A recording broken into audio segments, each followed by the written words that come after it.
ደጉና ቅዱሱ አባት ቅዱስ ፍራንሲስ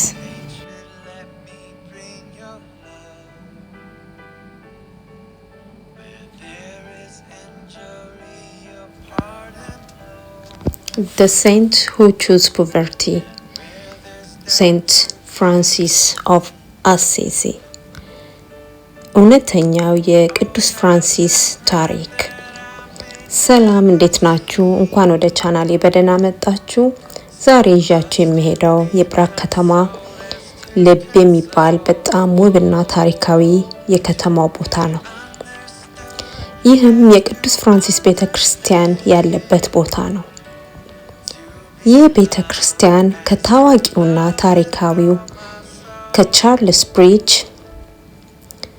አጠገብ እና ከቻርልስ አራተኛ ሐውልት አጠገብ ይገኛል።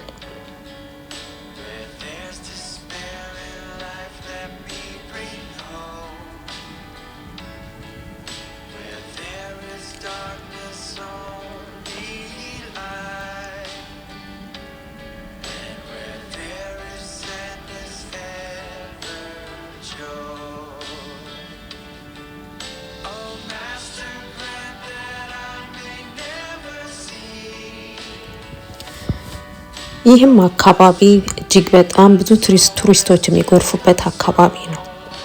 ይህ ከፊት ለፊታችን የምታዩት ሐውልትና ድልድይ እጅግ በጣም ጥንታዊና ታዋቂ ድልድይ ነው። ይህም ድልድይ ቻርልስ ብሪጅ ይባላል። ሁልጊዜ እንቅስቃሴ ያለው በብዛት ቱሪስት የሚጎርፍበት አካባቢ ነው። በሌላ ቪዲዮ ስለዚህ ታሪካዊ ድልድይ ይዤላችሁ እመጣለሁ። ድልድዩም በዚህ በምታዩት ንጉስ ስም የተመሰረተ ነው። ቻርልስ አራተኛ የሚባል ንጉስ ነው።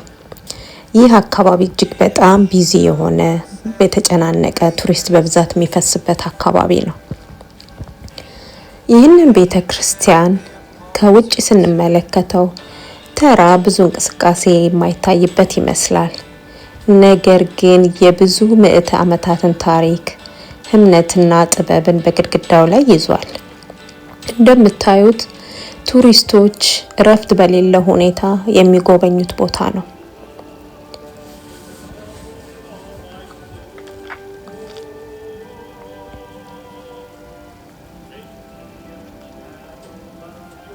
አሁን ደግሞ ወቅቱ የክሪስማስ ወቅት ስለሆነ የተለያዩ ኮንሰርቶች በብዛት የሚኖሩበት ወቅት ነው።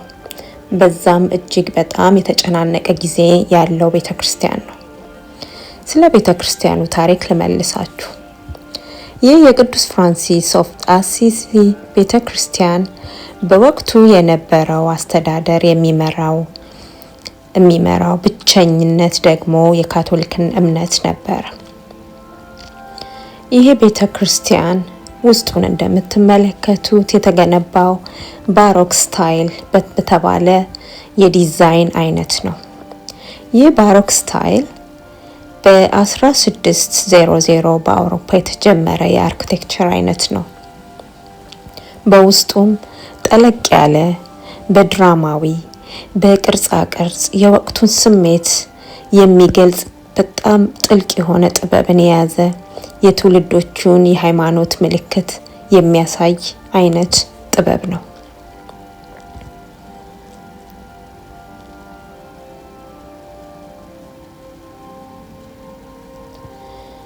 በዚህ ቤተክርስቲያን አካባቢ ቀደም ብዬ እንዳሳየዋችሁና እንደነገርኳችሁ ቱሪስት ፍሰቱ ይህ ነው ሊባል አይችልም። ምክንያቱም ይህ ቤተክርስቲያን የሚገኘው የጥንታዊት የቼክ ሪፐብሊክ ኦልድ ታውን ወይም ጥንታዊ ከተማ የምትባለው አካባቢ ነው። በዚህም አካባቢ ቅድም እንዳሳያችሁ በጣም የሚደንቅ ድልድይ አለ። ከሱም ድልድይ በኋላ ደግሞ ጥንታዊ ከተማን የሚያሳይ ሰፋ ያለ አካባቢ አለ። እሱን ለማየት የቱሪስት የመጀመሪያው መዳረሻ የሚሆነው ይሄን አካባቢ ነው። በዚህም ምክንያት በዚህ አካባቢ የሚመጣው ጎብኚ በሙሉ ይሄን ቤተክርስቲያን ሳይረግጥ አይሄድም። እንደምታዩት ውስጡ እጅግ በጣም የተዋበ ነው። የተለያየ ዲዛይኖች፣ ስዕሎች፣ ቅርጻ ቅርጾች የቤተክርስቲያንን ታሪኮችን በደንብ አዋቅሮ የያዘ ነው። እንደውም ይህንን ቪዲዮ በሚቀርጽበት ሰዓት ሌላ አይነት ብርሃን መጠቀም ስለማይቻል እዛ ውስጥ በተወሰነችው የብርሃን ነው ለመቅረጽ የተገደድኩት። በዛም ምክንያት ያን ያህል ጥርት ብሎ አይታይም። ለዛም ይቅርታ ጠይቃለሁ። ይህንን የቤተ ክርስቲያን ውስጠኛው ክፍል እንደምታዩት እጅግ በጣም ያማረ ጥንታዊ ዲዛይኖች ያሉትና በጣም ያሸበረቀ ነው። ነገር ግን ይህ ቦታ በሚያሳዝን ሁኔታ የጸሎት ቦታ መሆኑ ከቀረ ዘመናት አልፎታል። ነገር ግን የከተማዋን የጠለቀ መንፈስ፣ ጥንታዊ ባህልን፣ ታሪክን በደንብ አድርጎ ያሳያል። የጥንታዊ ማንነታቸውን ምንም ሳይቀይሩ ባለበት ጠብቀው ነው የሚያቆዩት።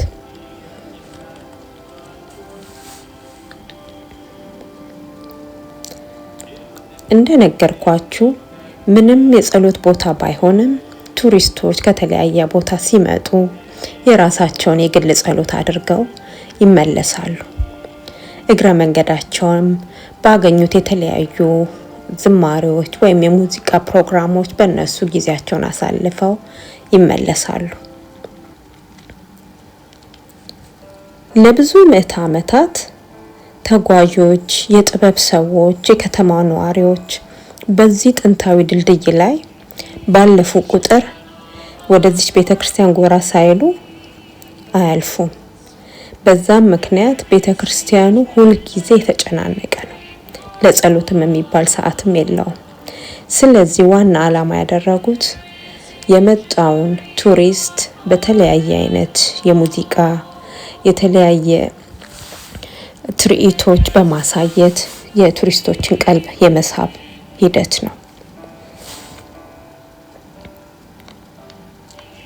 ይህ የቅዱስ ፍራንሲስ ኦፍ አሲስ የተገነባው በ1679 እስከ 1685 ዓመተ ምህረት ባለው ጊዜ ነበረ።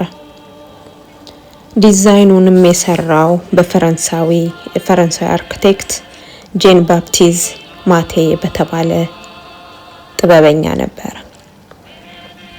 ከዛም በ1688 ይህ የቅዱስ ፍራንሲስ ቤተክርስቲያን በቅዱሱ ስም እንዲሰየም ተወሰነ።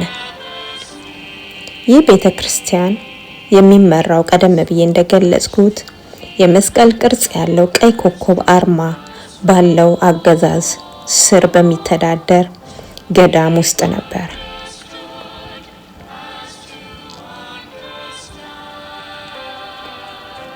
በውስጡ የምትመለከቷቸው ቅርጻ ቅርጾችና ዲዛይኖች የተሰራበት በግምት 41 ሜትር ከፍታ ያለው እስከ ጉልላቱ ድረስ ማለት ነው ያለው በጥበብን ያሸበረቀ እጅግ በጣም የተዋበ ነው።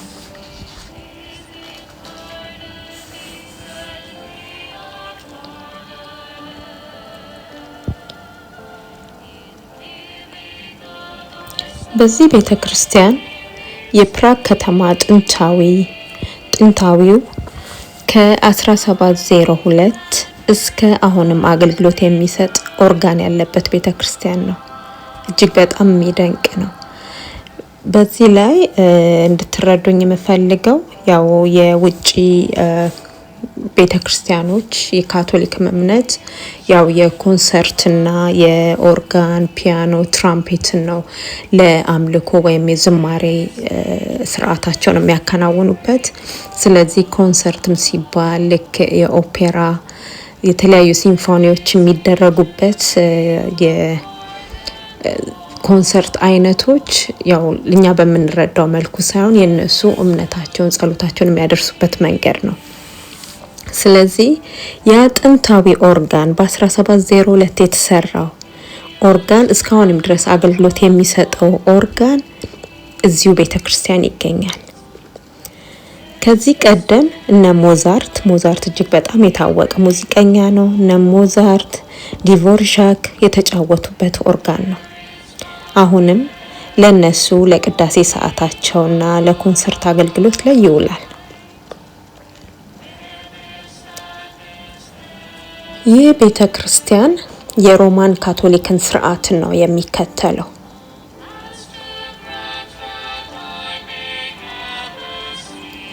በየቀኑ የተለያዩ ኮንሰርቶች፣ የካቶሊክ የቅዳሴ ስርዓቶች፣ መዝሙሮች ይቀርቡበታል። ይህ ቤተ ክርስቲያን ቀደም ብዬ እንደገለጽኩት የሚጸለይበት ሳይሆን ለጎብኚዎች ክፍት ሆኖ ጎብኚዎችም ገንዘባቸውን ከፍለው ኮንሰርቶችን፣ መዝሙሮችን፣ የተለያዩ የኦርኬስትራ አይነቶችን፣ ኮንሰርቶችን፣ የኦርጋን፣ የትራምፔት እና የሲምፎኒ ሙዚቃዎችን የሚከታተሉበት ነው።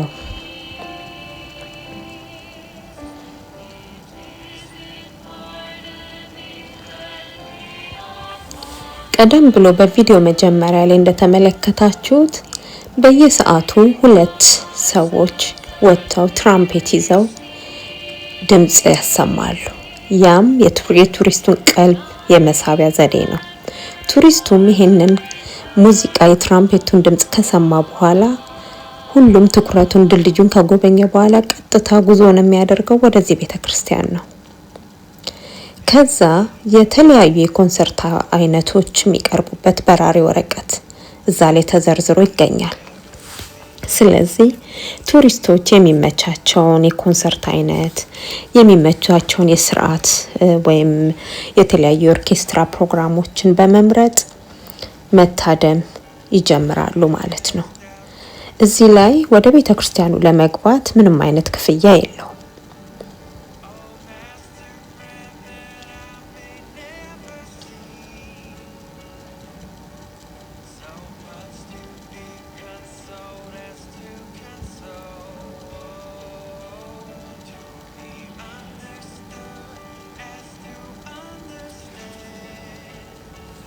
በዚህ ቤተክርስቲያን ግድግዳ ላይ የተለያዩ ሐውልቶችን እናያለን። ከነዚህም ውስጥ የኢየሱስ ክርስቶስ የስቅለቱን፣ የቅዱስ ዮሐንስን፣ የቅዱስ ጊዮርጊስ፣ የቅድስት ሐና፣ የቅዱስ ባርባራ፣ የቅዱስ ቬሮኒካ፣ የቅዱስ ዮሴፍና የመሳሰሉት ይገኙበታል።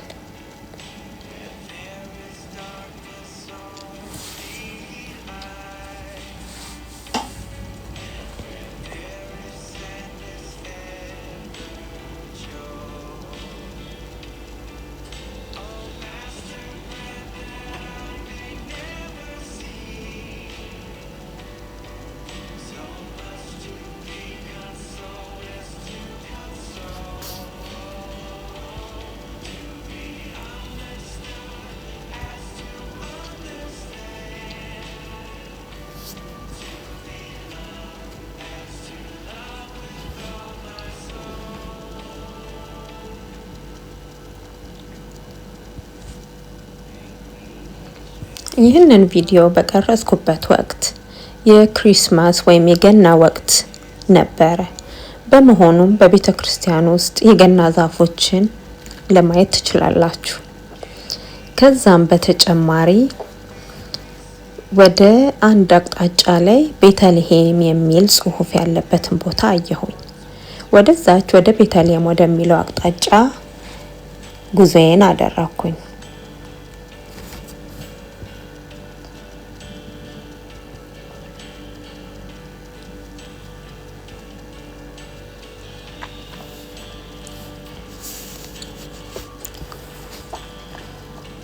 በዚች ቤተልሔም ተብላ በምታመለክተው አቅጣጫ ሳመራ ትንሽዬ ክፍል ሆና በውስጡም ደግሞ የክርስቶስን መወለድ የሚያሳይ የተለያዩ ቅርጾች ያሉበት የምታምር ክፍል ለማየት ችያለሁ። ይሄም ልዩ ስሜትን ይሰጣል። እጅግ በጣም ያማረች እያንዳንዱን ግን የክርስቶስ መወለድን ለማየት ከተለያየ ቦታ ላይ ወርቅ፣ ዕጣን፣ ከርቤ ይዘው የመጡትን በሙሉ ጥቁሮችንም ነጮችንም ሰዎችን በተለያየ አይነት ቅርጻ ቅርጽ ገልጸው የክርስቶስ መወለድ ለሁሉም መሆኑን የሚያበስር መሆኑን የሚገልጽ ልዩ ቅርጽ ያለበት ቦታ ነው።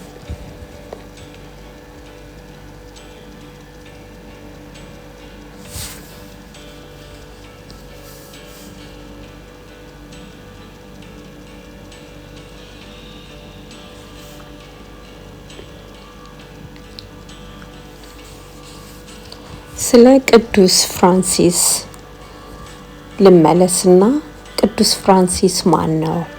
የተወለደው የት ነው? መቼ ነው የሚለውን እኔ ቅዱስ ፍራንሲስ የተወለደው በ1181 እስከ 1182 ነው። በዚህ ምድር ላይ ኖረው በአሲሲ ኢታሊ ውስጥ ነው። የዓለም ስሙ ደግሞ ጆቫኒ ዲ ፔትሮ ዲ በርናንዶን ነበረ።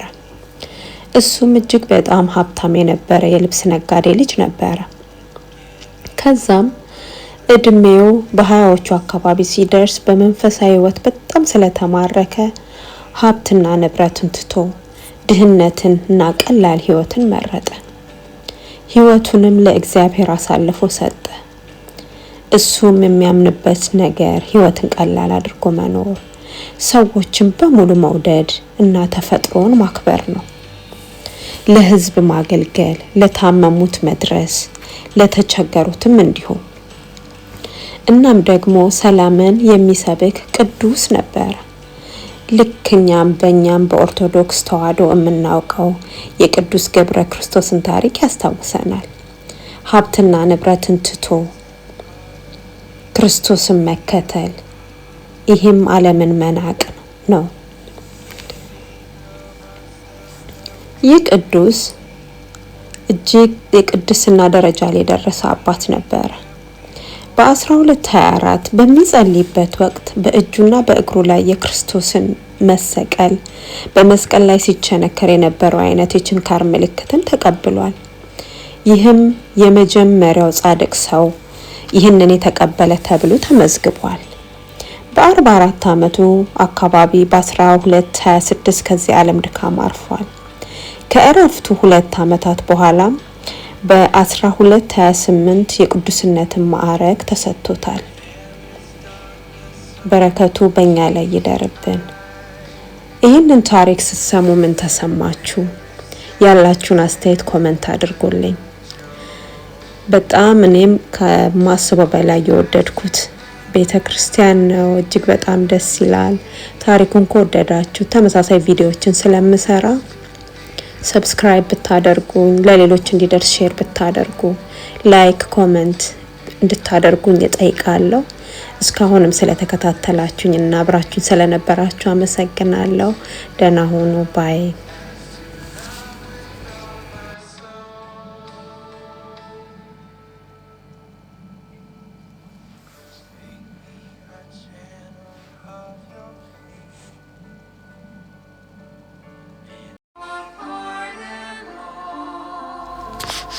ለተጨማሪ መረጃ ሴንት ፍራንሲስ ሁልጊዜ ዓመታዊ ክብረ በዓሉ የሚከበረው በፈረንጆች አቆጣጠር ኦክቶበር 4 ነው። ይህም የሞተበትን ወይም ከዚህ ዓለም ድካም ያረፈበትን ቀን ለማስታወስ ነው።